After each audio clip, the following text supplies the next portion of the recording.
Bonjour à tous, donc ici je vous propose l'exercice numéro 2, donc sur 5 points, du bac ES d'Amérique du Nord de juin 2017, ce sont les suites. Donc voici le début, alors le suite est un petit peu long, il rentre pas sur une seule page, donc voici la première partie, et maintenant la deuxième. Et dans cette deuxième partie, vous voyez qu'on a un algorithme et un tableau ici à compléter, donc il va falloir faire tourner l'algorithme en indiquant le nombre nécessaire de colonnes, c'est-à-dire d'étapes pour arriver à la fin de cet algorithme. On vous demande la valeur affichée en sortie, donc ça c'est loin d'être évident en général. Et puis après, un classique, on va dire une suite ici arithmético-géométrique. Vous démontrez donc que Vn est une suite géométrique. Vous trouvez la formule ensuite de Un en fonction de n, ce qu'on appelle le terme général, puis la limite. Donc question ABC classique, l'algorithme là toujours un petit peu difficile. Donc on revient au début, première question. Alors ce sujet, d'abord il faut bien le lire. Donc on a une université en pleine croissance qui accueille 27 500. Et ça en septembre 2016. Bon, le président est inquiet, blablabla. Et alors je dis blablabla parce que j'ai pas envie de tout lire, mais vous évidemment lors de l'épreuve il faudra tout lire parce que parfois vous allez louper une information. Donc important, il ne pourra pas accueillir plus de 33 000 étudiants, ça sera important pour la fin du sujet, mais pas tout de suite. Ça en général quand on a ce genre de conditions, ça veut dire que la suite, on va créer une suite qui va grandir et la question c'est est-ce qu'à un moment on dépassera ou pas 33 000. Donc voilà l'esprit un petit peu de cette phrase-là. Alors au départ, donc on essaie de prévoir justement. Alors son modèle, chaque année, qu'est-ce qui se passe? Eh bien 150 étudiants démissionnent et les effectifs à la rentrée subissent une augmentation de 4%, enfin connaissent une augmentation de 4%. Voilà. Et donc on va créer une suite qui donne le nombre d'étudiants arrivés à partir de 2016 plus n, c'est-à-dire qu'ici U0 va être tout simplement notre 27 500 en septembre 2016. Donc U0 c'est septembre 2016, donc U1 ça sera septembre 2017, etc. Il faut bien comprendre l'esprit. Ensuite, il faut aussi bien comprendre ici le lien entre ces deux phrases. Donc il y a 150 étudiants qui démissionnent en cours d'année, donc c'est pendant l'année. Ça veut dire que votre suite va perdre 150, mais juste avant la rentrée, on va regagner 4%. Donc vous allez voir, c'est important de prendre les choses dans le bon ordre. C'est d'abord les 150 et ensuite les 4%. Si les phrases avaient été mises dans l'autre sens, on aurait eu d'abord 4% et ensuite 150. Et vous allez voir que c'est tout à fait différent. Donc première question, quel est le nombre d'étudiants en juin 2017? Alors, en juin 2017, on n'est pas encore dans notre terme de la suite U1, on est en milieu d'année.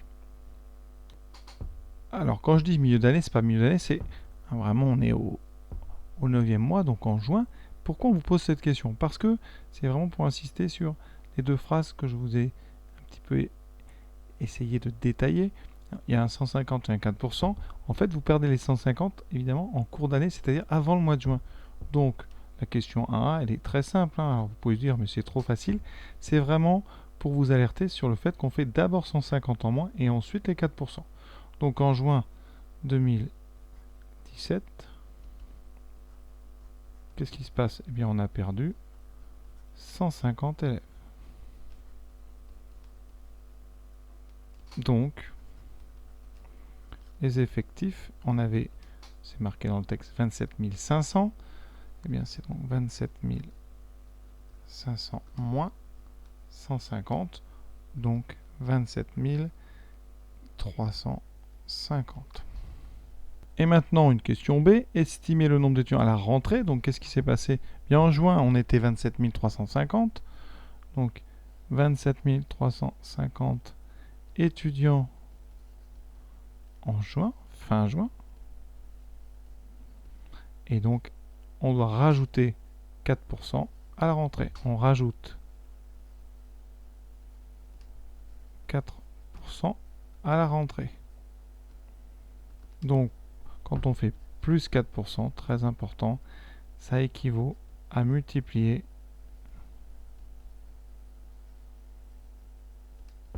par donc 1 plus 4%, c'est-à-dire par 104%, donc par 1,04. Je répète, donc vous faites 1 plus 4%, c'est-à-dire 104%, donc 104 sur 100, c'est-à-dire 1,04. Voilà, conséquence, eh bien, donc le nombre d'étudiants donc effectif en septembre 2017. C'est donc 27 350 fois 1,04. Là, évidemment, on a besoin d'une machine.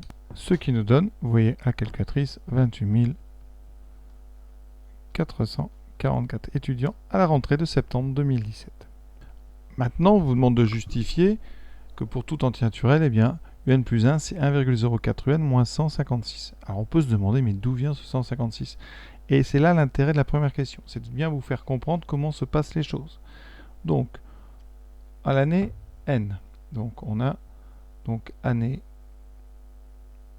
2016 plus N, on a UN étudiants. À la rentrée, évidemment. Donc, pendant l'année. Et ça jusqu'en juin. Jusqu'en juin, donc 2017 plus N, c'est-à-dire vous avez donc 2016 plus N plus 1, on va écrire ça plutôt comme ça. Donc là vous êtes en septembre, l'année passe, donc en juin 2016 plus N plus 1, vous avez perdu, on a dit 150 étudiants qui démissionnent au cours de l'année. Et ensuite, à la rentrée,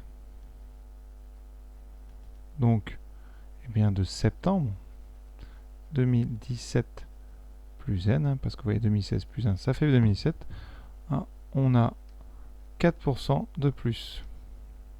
Donc, le calcul, il est comment? Notre UN plus 1, qui est donc ici, c'est le résultat final. Eh bien, qu'est-ce que c'est? On est parti de UN, on a enlevé 150 étudiants, ça c'est pendant l'année, et on doit rajouter 4% de plus. Donc ce UN moins 150, on va le multiplier par 1,04. Donc c'est pour ça qu'on vous faisait bien détailler les questions précédentes. D'abord la soustraction, on met des parenthèses, et ensuite la multiplication. Et quand vous développez, eh bien vous aurez 1,04 fois UN moins 150 fois 1,04. Et comme 4 fois 15, ça fait 60, avec le jeu des décimales, vous aurez 1,04 UN moins 156. Et ça, quel que soit n, appartenant à n. Ce symbole ici veut dire quel que soit. Donc voilà pourquoi on a un 156 qui apparaît, parce que je répète, hein, peut-être que vous en avez marre, mais c'est d'abord 150, puis 4%. Si ça avait été dans l'autre sens, par exemple, si on avait fait d'abord 4%, puis 150, on aurait eu UN plus 1, qui serait donc, eh bien, donc 4% d'abord, 1,04 UN, et ensuite 150. Oui, vous n'auriez pas eu de 156. Là, on est dans l'autre sens, pardon, pas plus 150, mais moins 150. Ici, nous, on a 150, puis 4%. On a donc UN plus 1, qui est donc d'abord UN moins 150, et après la multiplication. Vous voyez, c'est pas la même chose, puisque vous voyez que le résultat n'est pas le même. Ici, on a un moins 156 au lieu d'un moins 150. Donc voilà. Maintenant, la question 3. On a un algorithme et on vous dit quoi?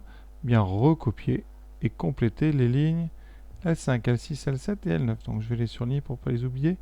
Je vais faire ça ici en bleu clair. L5, L6, L7 et L9. Bon, ben c'est simple, c'est tous les endroits où il y a des petits pointillés. Alors qu'est-ce qu'il fait cet algorithme? Alors évidemment, on est sur un calcul de suite, donc certainement qu'il va calculer des termes hein, jusqu'à ce quelque chose. Et on vous dit hein, calculer, donc compléter l'algorithme de façon à ce qu'il donne l'année à partir de laquelle le nombre d'étudiants dépassera la capacité maximale. Et je vous en ai parlé tout à l'heure, dans le texte, on vous avait donné une capacité maximale. Rappel sur le texte. Donc c'est cette partie du texte qui m'intéresse où on vous disait qu'il ne pourra pas accueillir plus de 33 000 étudiants. Donc ici, la capacité maximale, ici, elle est de 33 000. Hein. Donc ça, c'est le max. Maintenant, la question 3. On a un algorithme et on vous dit quoi? Bien recopier et compléter les lignes L5, L6, L7 et L9. Donc je vais les surligner pour ne pas les oublier. Je vais faire ça ici en bleu clair. L5, L6, L7 et L9. Bon, ben c'est simple, c'est tous les endroits où il y a des petits pointillés.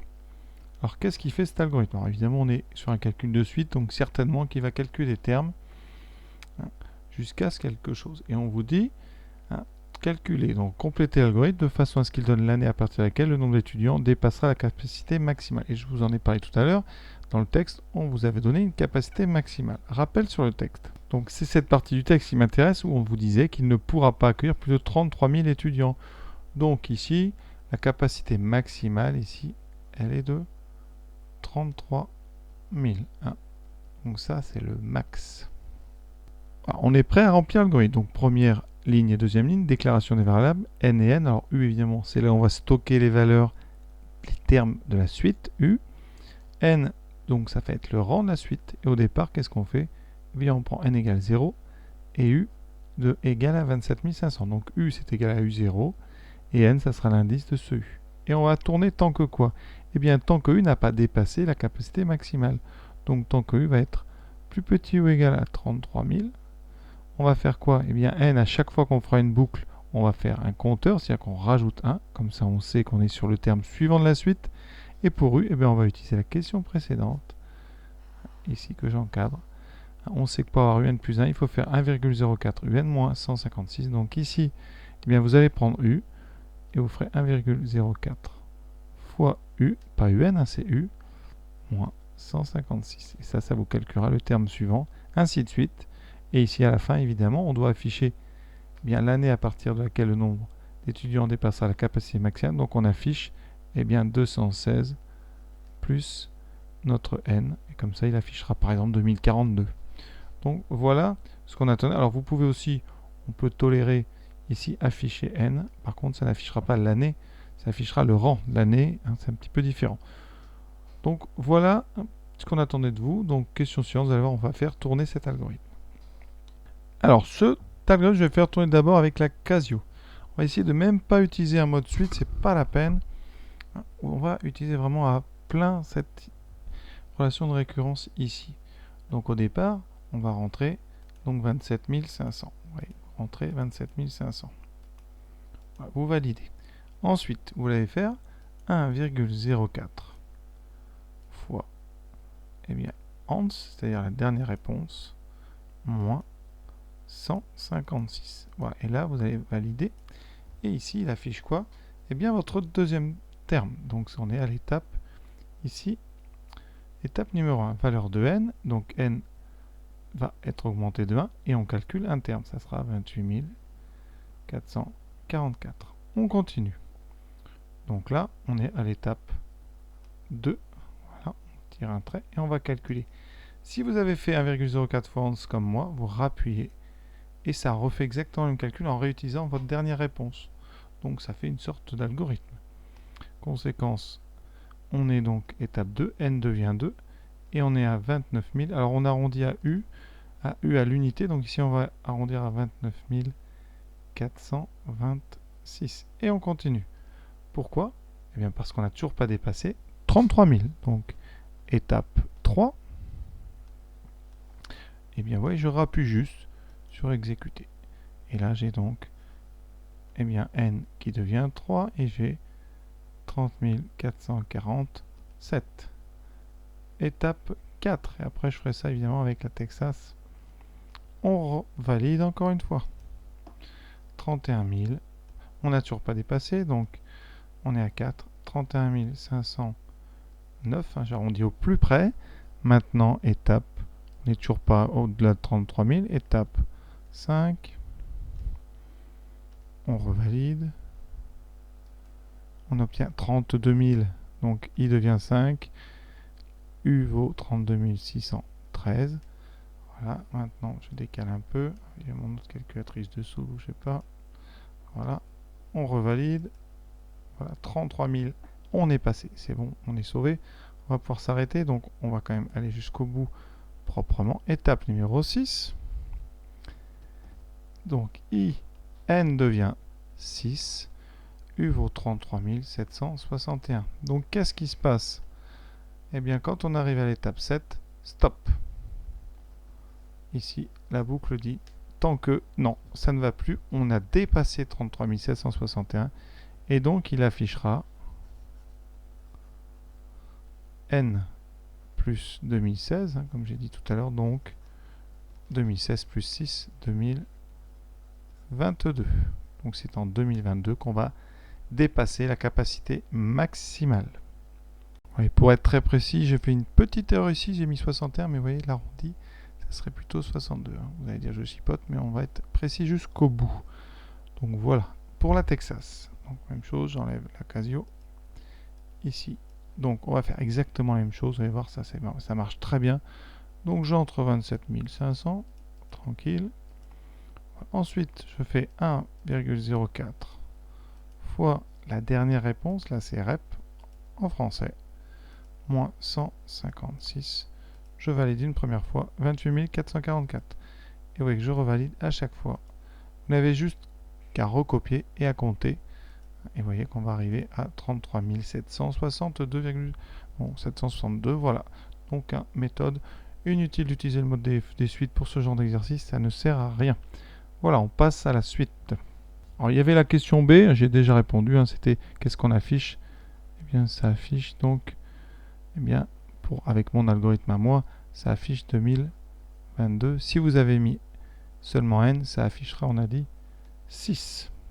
Alors, on peut donc passer maintenant à la dernière question, la question 5, et une suite dite arithmético-géométrique, la suite UN, qu'on va étudier à l'aide d'une suite auxiliaire, la suite VN, qui est UN moins 3900. Alors maintenant, c'est un grand classique, VN est une suite géométrique. Alors normalement, ça se passe toujours exactement de la même façon. Pour faire ce genre d'exercice, il y a 3 choses à connaître. Premièrement, la relation qui définit UN en fonction, enfin UN plus 1 en fonction de UN. Ici, c'est la relation que j'appellerai jaune, puisque je l'ai mise en jaune. Une deuxième, la relation bleu clair, c'est VN en fonction de UN. Et une troisième qu'on crée avec la bleu clair, c'est-à-dire qu'on va enlever le moins 3900, donc on ajoute partout 3900 et on tombe sur quelque chose qui est équivalent, qui dit que UN vaut VN plus 3900. On s'en servira plusieurs fois dans ce sujet. Et donc ça, je vais le mettre, on va dire, en vert, comme ça on aura 3 couleurs bien distinctes. Alors, la première étape pour faire cette question, c'est de partir de Vn plus 1. Et l'objectif, c'est de montrer, après quelques étapes, que Vn plus 1, ça sera égal à quelque chose fois Vn. Et ce quelque chose, eh bien, ça sera la raison de la suite géométrique Vn. Donc Vn plus 1, qu'est-ce qu'on sait? Eh bien, la seule chose qu'on sait, eh bien, c'est la relation bleu clair qu'on va prendre au rang suivant. C'est-à-dire, on remplace n par n plus 1. Ça donne Vn plus 1 égale Un plus 1 moins 3900. Donc ça, je vais mettre les couleurs, c'est la relation ici étoile. Enfin, la relation bleu clair.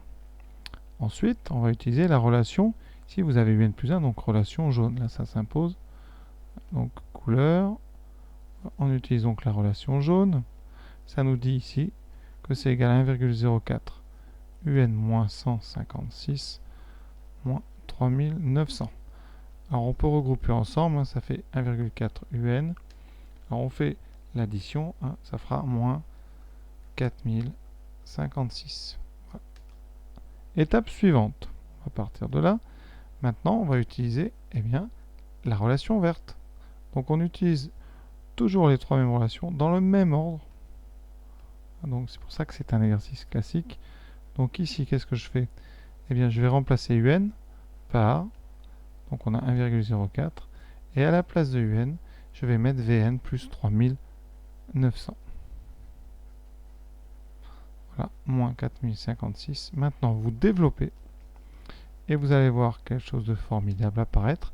Quand vous faites 1,04 fois 3900, vous retrouverez l'opposé du nombre qui est après, donc ils vont s'annuler, et vous reste, vous voyez ici, Q fois Vn, c'est-à-dire 1,04 fois Vn. Donc, quel que soit n appartenant à n, vous venez de montrer que Vn plus 1, c'était 1,04 Vn. Donc, on vient de montrer que pour tout n, je vais écrire ça comme ça, pour tout n appartenant à n, on a montré que Vn plus 1, c'était donc 1,04 fois Vn. Et ça, c'est une relation de récurrence qui définit une suite géométrique. Donc, Vn, elle est géométrique. de raison 1,4. C'est le coefficient par lequel vous multipliez à chaque étape. Donc géométrique de raison 1,04 avec comme premier terme et de premier terme, ce sera V0 qu'on tire de la relation bleue et V0, ça sera donc U0 moins 3900, c'est donc 27 500 moins 3900. Alors ça donne, soustraction, donc 23 600. Vous voyez bien, on a fini la question. En déduire maintenant bien, le terme général de UN. Alors comment on fait? Bien, on a Vn. Alors, on sait que Vn, si on connaît Vn, avec la relation ici verte, UN égale Vn plus 3900, on aura UN. Donc je vais essayer de trouver le terme général de Vn. Alors Vn, c'est géométrique de raison 1,4 avec V0 égale 23 600. Donc, bien Vn, vous savez qu'elle s'écrit Q fois, donc Q puissance n fois V0, c'est-à-dire 1,04 puissance n multiplié par 23 600, qu'on peut écrire 23 600 fois 1,04 puissance n. Donc, eh bien, comme UN c'est Vn plus 3900, comme pour tout n appartenant à n, eh bien, UN égale Vn plus 3000 plus 900, pas 600, 900, on a donc, eh bien, pour tout n appartenant à n, UN qui vaut donc 23 600 fois 1,04 puissance n plus 3900, c'est ce qu'on voulait démontrer. Dernière question de cet exercice. Avantage, vous pouvez la faire même si vous n'avez rien fait, puisque vous avez les formules juste au-dessus. Alors, limite de la suite UN. Il n'y a pas grand-chose, vous avez 1,04 puissance n. Alors ça, c'est une suite géométrique de raison 1,04. Donc, comme 1,04 est plus grand que 1, eh bien la limite quand n tend vers plus l'infini de 1,04 puissance n, eh bien ça c'est plus l'infini. Donc quand on va multiplier par 23 600, ben, ça restera plus l'infini. Donc limite quand n tend vers plus l'infini de 23 600 fois 1,04 puissance n, eh bien ça c'est égal à plus l'infini. Et quand vous rajoutez eh bien 3900, donc la limite quand n tend vers plus l'infini de 23 600 fois 1,04 puissance n plus 3900, et bien ça, vous voyez, c'est plus l'infini. Conclusion, donc la limite quand n, la limite de n tend vers plus l'infini de la suite des termes un, c'est plus l'infini. Maintenant, on vous demande une interprétation avec les mots du texte. Et bien avec les mots du texte, c'est-à-dire les histoires d'étudiants, qu'est-ce qu'on peut dire? Eh bien, le nombre d'étudiants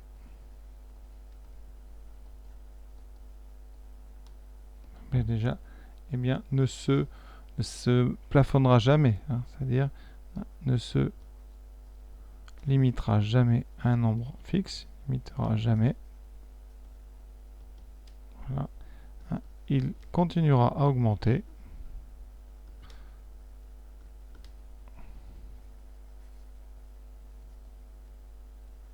Voilà, sans jamais vraiment pouvoir être limité. C'est-à-dire que il continue à augmenter de façon infinie. Donc c'est pas la peine de fabriquer des bâtiments. En fait, il y a un moment, à chaque fois, il faudra en fabriquer de nouveau et de nouveau et de nouveau. Donc voilà, on ne peut pas imposer une capacité maximale puisque ça va toujours dépasser. C'est le problème des limites plus infinies. Donc voilà, cet exercice est terminé. J'espère avoir été clair. En tout cas, je vous souhaite une bonne continuation dans vos révisions et à bientôt, j'espère.